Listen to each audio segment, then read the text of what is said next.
vous allez bien, j'espère que vous vous portez bien, j'espère que tout se passe bien chez vous, Azul Fellaoun. Il y a une image qui m'a profondément touché, une image qui veut... Des fois, vous savez, une image peut remplacer 1000 mots ou 1 million de mots, voire 1 milliard de mots.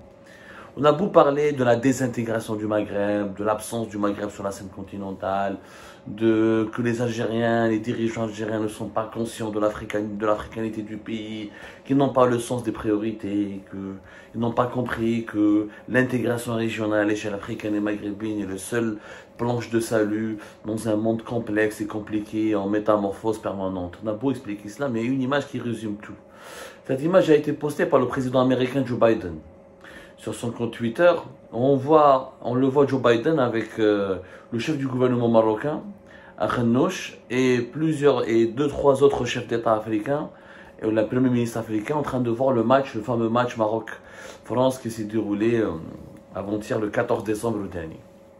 Cette image a été postée au moment où les États-Unis d'Amérique à Washington accueillent les travaux du sommet USA-Afrique. Un sommet sur lequel nous avons déjà parlé, Algérie parti, qui a été raté et qui a été boudé par Abdelmajid Tebboune, une décision catastrophique, chaotique, une décision inconsciente qui démontre bien un petit peu l'inconscience du gouvernement algérien et l'absence d'une prise de conscience des décideurs algériens par rapport aux intérêts géopolitiques majeurs qui engagent l'avenir de notre pays.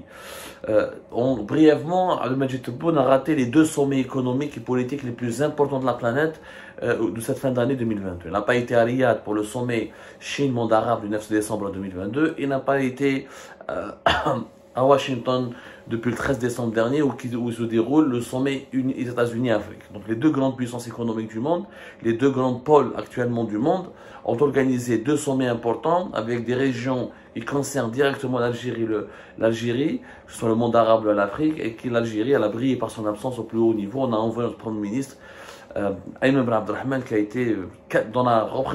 a représenté l'Algérie de façon catastrophique. Il n'a pas été à la hauteur ni à Riyad ni à Washington.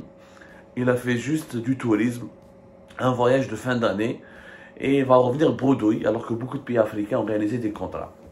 Mais ce qui me touche, cette image, alors, qui a vu sur cette image? Joe Biden a regardé le match Maroc-France, étant donné que le Maroc est la première équipe africaine qui a atteint un niveau aussi élevé de la Coupe du Monde de football, demi-finale. Joe Biden a estimé qu'il était nécessaire et logique et évident d'honorer le Maroc, de le mettre en exergue, de le mettre en évidence. Et c'est pour ça que lorsque le Premier ministre marocain qui s'est déplacé lui-même à Washington pour participer aux travaux du sommet Afrique-États-Unis, Akhnouch, donc, il ne pouvait pas rater ce match. Donc les Américains, ils ont aménagé une petite salle dans laquelle Akhnouch est parti voir ce match-là avec un grand écran. Joe Biden a participé et est venu le rejoindre. Et d'autres chefs d'État et présidents sont partis le voir. Alors, il s'agit, d'après ce qu'on voit sur la photo, de Muhammadu Buhari, président du Nigeria, le plus grand pays en Afrique et la première puissance économique en Afrique aujourd'hui. Elle a dépassé l'Afrique du Sud. George Weah, président du Libéria, grand ancien joueur du football, l'une des stars et l'une des légendes du football africain. Et Abiy Ahmed, premier ministre de l'Éthiopie. L'Éthiopie est l'un des troisième pays peuplés. Pratiquement, il concurrence l'Égypte, 100 et quelques millions. Parmi les 3 pays les plus peuplés avec le Nigeria du continent africain, et l'un des poids lourds de l'Union africaine, et l'un des pays qui réalise les croissances économiques les plus importantes durant ces 10 dernières années, en dépit des événements, des troubles politiques qui déstabilisent ce pays-là. Donc Joe Biden a regardé ce match avec ses dirigeants africains, où Aziz Akhnouch, donc le chef du gouvernement marocain, était présent. Et l'image symbolise tout, bien sûr, l'absence du Premier ministre algérien, elle saute aux yeux. Elle saute aux yeux. L'Algérie, qui était à l'époque de Bouteflika l'un des leaders des pays africains, l'Algérie qui était, lorsque Bouteflika était en bonne santé, en tout cas représentait toujours à très haut niveau, et toujours les projecteurs étaient braqués sur l'Algérie, et les feux de la rampe cherchaient toujours l'Algérie, ce que disait l'Algérie, qu'allait faire le président algérien, quelles étaient les idées, propositions d'Algérie. L'Algérie a une histoire africaine et panafricaine exceptionnelle, et on n'oublie pas que l'Algérie a participé, contribué financièrement, militairement, politiquement à la libération de plusieurs colonies colonies africaines qui ont pris leur indépendance. Et Alger était la Mecque des révolutionnaires. Rappelez-vous, la Mecque des révolutionnaires, Festival panafricain de 1969, le fameux documentaire qui parle d'Alger et qui était la première destination des révolutionnaires en quête de soutien et d'argent, ou de soutien politique ou militaire et en quête spirituelle aussi, pour trouver des idées révolutionnaires, pour établir et créer des projets révolutionnaires pour libérer leurs pays respectifs. L'Algérie est totalement absente. Alors, le Premier ministre, Ayman Ben Abdelrahman, soi-disant, il a fait un discours, il dit que l'Algérie a toujours placé les intérêts du continent africain parmi ses principales priorités. Je venais un Premier ministre totalement inaudible, mais pour le moment, je n'ai pas vu de rencontre, ni un aparté avec Joe Biden, ni une rencontre privée avec Joe Biden, ni une entrevue officielle avec des hauts responsables américains, mais en marge. Il n'est pas uniquement durant les ateliers, durant les travaux, uniquement dédié à l'Algérie. Mais l'Algérie n'a remporté pour le moment aucun contrat, n'a signé aucun marché. Elle a fait des discours totalement creux. Donc, par exemple, celui-là, le Premier ministre algérien voulait que l'Algérie a placé toujours les intérêts du continent africain parmi ses principales priorités. L'Algérie est fière de son appartenance africaine. Elle a toujours placé les intérêts du continent africain, de ses États et de l'Union africaine parmi ses principales priorités. Si c'est le cas, alors on a une équipe africaine qui était en demi-finale de Coupe du Monde. Et toute l'Afrique était fière des réussites de cette équipe africaine, qui est le Maroc en l'occurrence. Et tous les présidents africains, enfin une bonne partie, et de nombreux présidents africains, Premier ministre et ses personnalités africaines, ont adressé des messages de félicitations, ont soutenu le Maroc, ont été derrière le Maroc et ont encouragé l'équipe nationale du Maroc, qui a perdu, mais la tête haute, avec beaucoup d'honneur face aux champions du monde, la France. Difficilement, les Français ont été dominés dans le jeu par les Marocains. Joe Biden, dans son tweet, il le dit très bien.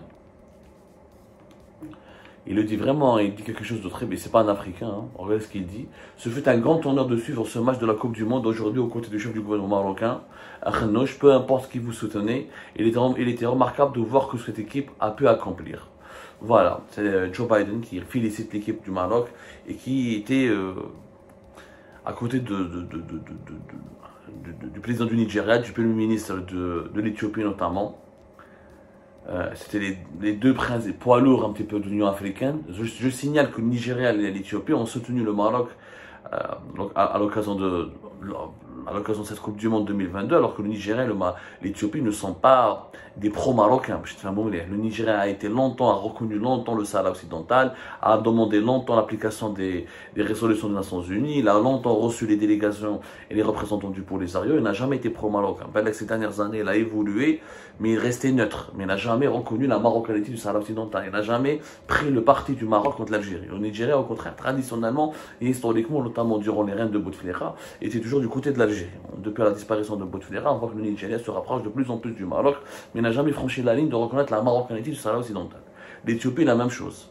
Observé a toujours demandé, dans le cadre de l'Union africaine, ils ont toujours soutenu, écouté le Polisario. La position de l'Éthiopie, elle a évolué plus ou moins, mais elle n'a jamais été pro-marocaine. D'ailleurs, l'Éthiopie, en ce moment, depuis 2021, depuis cette année 2022, il y a un rapprochement important avec Alger. Tebboune insiste pour qu'il y ait une ligne aérienne directement qui va lier Alger à Addis Abeba. Donc on ne peut pas accuser, ni George Weah d'ailleurs, au Libéria, le président du Libéria, mais ce n'est pas un poids lourd de l'Union africaine, ce n'est pas un pays riche, ou un pays qui est en train d'émerger comme l'Éthiopie et le Nigeria. On ne peut pas accuser ces deux pays en tout cas d'être pro-marocains, de comploter avec le Maroc en faveur d'Israël, d'être des pro-impérialistes ou je ne sais pas quoi.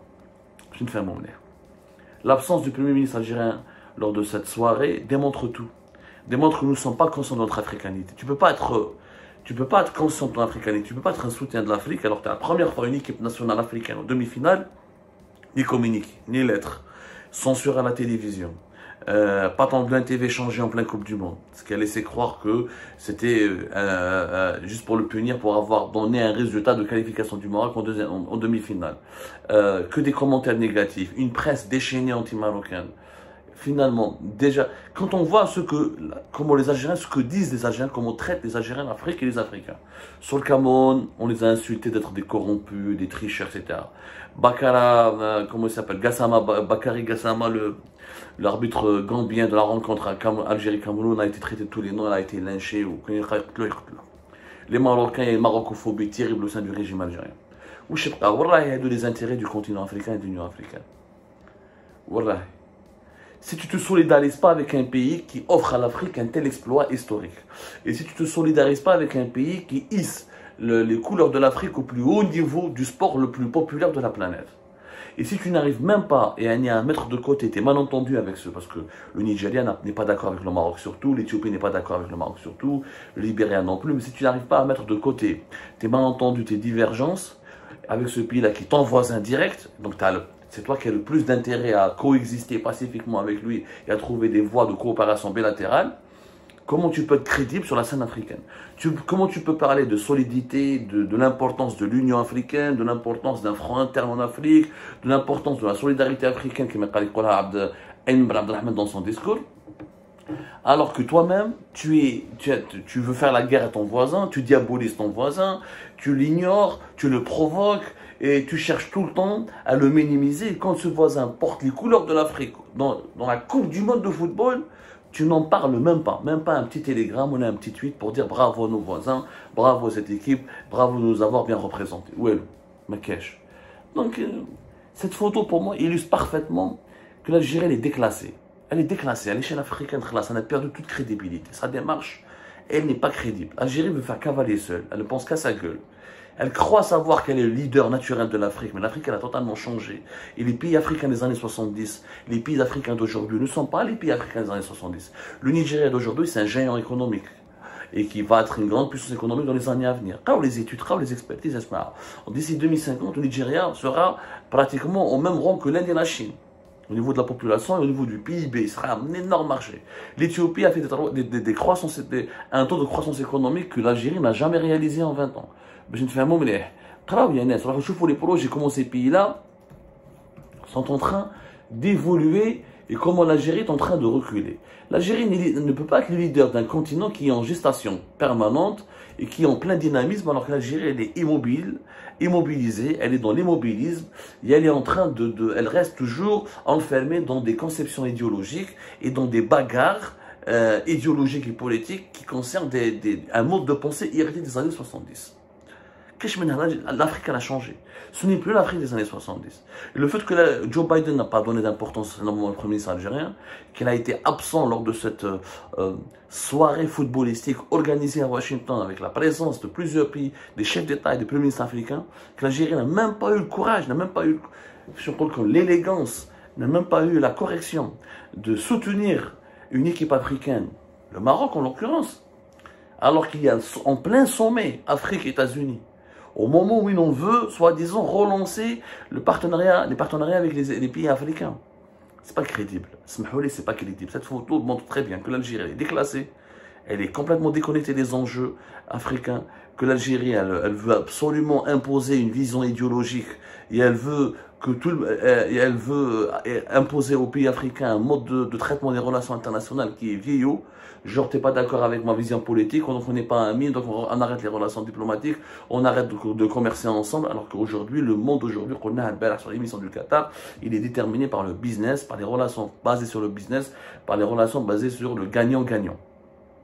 Là, ça dit l'idéologie. On n'est pas d'accord, le Nigeria n'est pas d'accord avec le Maroc concernant plusieurs questions politiques dans le Sahara occidental. Ça n'empêche pas de faire des affaires avec lui et de traiter avec lui, de le reconnaître, de le saluer. Et quand le Maroc fait des bonnes choses, il le dit. Et lorsque le Nigeria fait des bonnes choses, le Maroc le dit. Idem pour l'Éthiopie, idem pour le Libéria. Cavalier seul. On est en train de guerroyer avec tout le monde. Tout le monde se méfie de l'Algérie maintenant. Je ne sais pas qui sont nos amis aujourd'hui. Mais les Jetbond, qui sont nos amis? Les Italiens qui achètent notre gaz, les Qataris, parce qu'on est qui nous soutiennent, parce que voilà, ils veulent nous utiliser pour maintenir, pour protéger les frères musulmans en Tunisie, etc., et pour ne pas emprisonner Renouchi, etc. Et, ma femme, qui sont nos amis? La France, avec laquelle on vient de se réconcilier. Il y a pas mal d'interrogations, mais cette photo, encore une fois, elle montre tout. Une Algérie absente, dont l'influence est de moins en moins importante parce qu'elle est en train de mener des combats et des guerres. Elle se trompe de combat, elle se trompe de guerre. Et elle est en train de semer l'hostilité et la zizanie au moment où nous avons besoin d'un monde, d'un Maghreb uni et solidaire et d'un Maghreb basé sur le business et les